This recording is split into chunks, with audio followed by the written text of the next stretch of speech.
Who's my wee doodah there? Because I'm suave like that. Hello everyone. I want to take a few wee minutes to just recap. A strange few year, hasn't it? Some would say terrifying, mind-altering. The one thing I've noticed the last few years I did is taking what it's taken for folk. It's taking security, it's taking livelihoods. And I'm not just talking about the disease. COVID, it's far-fetched. It's made out to be something worse than it really is. And that's the problem. World's just driven by fear. The world wants to cripple you if you don't agree to its terms. The world will hold you hostage if your opinions don't agree with the status quo. The world's, right now, the objective of these bastards is to take our fucking souls. Take this part. Because see, once you take somebody's soul, see, once you break them down enough, and I've experienced something similar in my life a few times, it's to lower you down to their vibration. That's what it is. We're at war right now. But it's not a war with a disease, it's not a war with... Man, it's a war with ourselves. We divide and conquer. We're materialistic now, rather than taking in the wee things life has to offer. It's all about monetary gain now.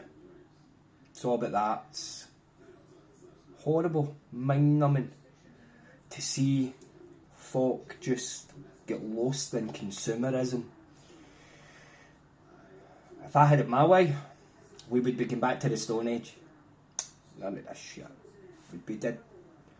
But living in the middle of nowhere, kicking up dirt and planting seeds, raising farm animals. It's about my way.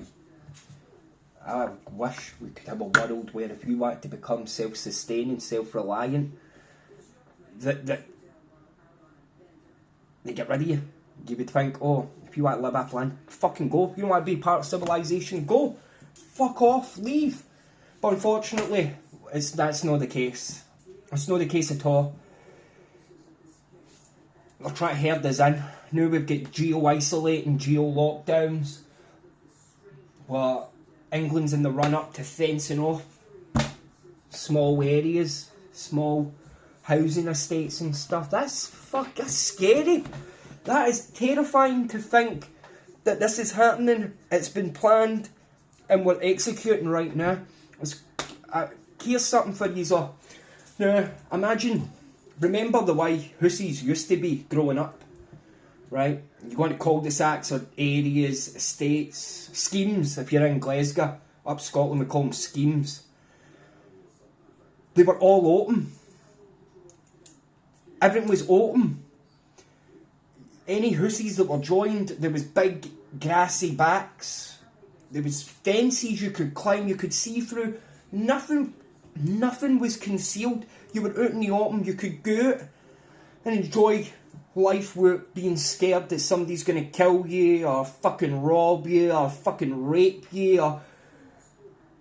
But you weren't enclosed.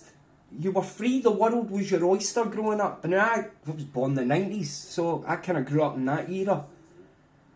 But that's what it was like. Everything was open. The hussies weren't confined. I mean, the hussies were all together, but it was evenly spaced. You had multiple ways in and out of certain areas.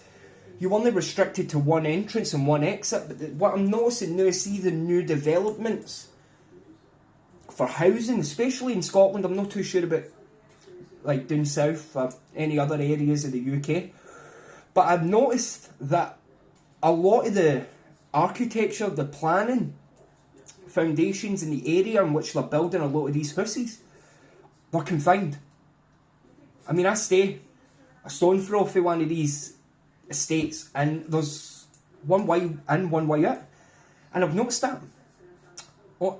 Pay attention to new builds, new development and housing. You're going to notice that they're very confined, fenced off, and you're all kind of segregated. One way in, one way out. This is all fucking planned. This is to make it easier. Now imagine we've got the strep A right now, and I feel for everyone that's affected by that, because it's a disease that can be fixed. Antibiotics. There to your back on the fucking saddle. But they're letting children die. I think, personally, they're going to let it all come. COVID's going to come back with a vengeance. Some new variant. You're going to have strep A. This is going to be the momentum required to initiate localised lockdowns. That's fucking scary to think you could wake up one morning and no notice they've been building the fences around your estate, around your scheme, around your area, until it seal you in. And you've seen it. You've seen COVID showed it perfect. These isolation centres, the fences were fit to fit high with barbed wire, and they had the curve in the top so you couldn't climb it. And that was for people isolating for 2 weeks. China. Just look at China. Just look at China. Perfect example. But the point I'm getting to is, be aware of your surroundings. We need to be aware of your surroundings. Do not fear your surroundings. Just be prepared. Because I'm going to slip the rug. I've been saying this forever. They're going to slip the rug. This localised lockdown is only the beginning. It's 1984. Right? With Big Brother's already here. We're just waiting on the fencing and the boots. Because that's what's coming next. I have nothing else on that. But please just observe your surroundings. Always be prepared. Always be prepared. I would suggest that you get a layout of your land. Use Google Earth. Go get localised maps if you've got to. Structure around. Pay attention to new buildings being put up and how they're being placed and where they're being placed and how close they are. Are they segregated? Are they wide open? Are they fenced off? Or are they, pay attention, because you'll see patterns. Trust me. This is how it's going. It's a slow drip, right? It's usually the little drips you don't notice that caused the flood, right? That's what they're doing. They're bleeding it in. But I hope you all take care. Stay safe out there, and I love you all. I do. As much as I'm not a people person, I love you all. But please stand tall, stand proud, and hope you have a good one.